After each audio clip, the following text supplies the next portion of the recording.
ಇಂದು DCM DKShi ದೆಹಲಿಗೆ ಪ್ರಯಾಣ. ಅಸ್ಸಾಂ ಚುನಾವಣೆಯ ವೀಕ್ಷಕರ ಸಭೆಯಲ್ಲಿ ಭಾಗಿ. ಅವಕಾಶ ಸಿಕ್ಕರೆ ರಾಹುಲ್ ಗಾಂಧಿ ಭೇಟಿ ಸಾಧ್ಯತೆ. ಹುಬ್ಬಳ್ಳಿಯಲ್ಲಿ ಬಿಜೆಪಿ ಕಾರ್ಯಕರ್ತೆ ವಿವಸ್ತ್ರ ಪ್ರಕರಣ. ಸುಜಾತಾ ಹಂಡಿಯನ್ನ ಕಸ್ಟಡಿಗೆ ಪಡೆಯಲಿರುವ ಸಿಐಡಿ. ಪ್ರಕರಣಕ್ಕೆ ತಾರ್ಕಿಕ ಅಂತ್ಯ ನೀಡಲು ಮುಂದಾದ ಅಧಿಕಾರಿಗಳು. ಬೆಂಗಳೂರಿನಲ್ಲಿ ಮುಂದುವರಿದ ರೋಡ್ ರೇಜ್ ಪ್ರಕರಣ. ಕಾರು ಮತ್ತು ಬೈಕ್ ಟಚ್ ಆಗಿದ್ದಕ್ಕೆ ನಡು ರಸ್ತೆಯಲ್ಲಿ ಗಲಾಟೆ. ಕೆರೆಕೋಡಿ ಮುಖ್ಯ ರಸ್ತೆಯಲ್ಲಿ ನಡೆದಿರುವ ಘಟನೆ.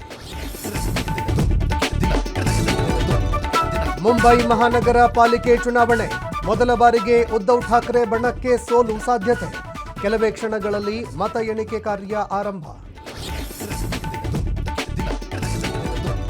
ಇರಾನ್ ಮೇಲೆ ಅಮೆರಿಕದಿಂದ ದಾಳಿಯ ಭೀತಿ. 10,000 ಭಾರತೀಯರು ಏರ್ಲಿಫ್ಟ್ ಸಾಧ್ಯತೆ. ಇಂದು ಮೊದಲ ತಂಡ ತಾಯ್ನಾಡಿಗೆ ವಾಪಸ್.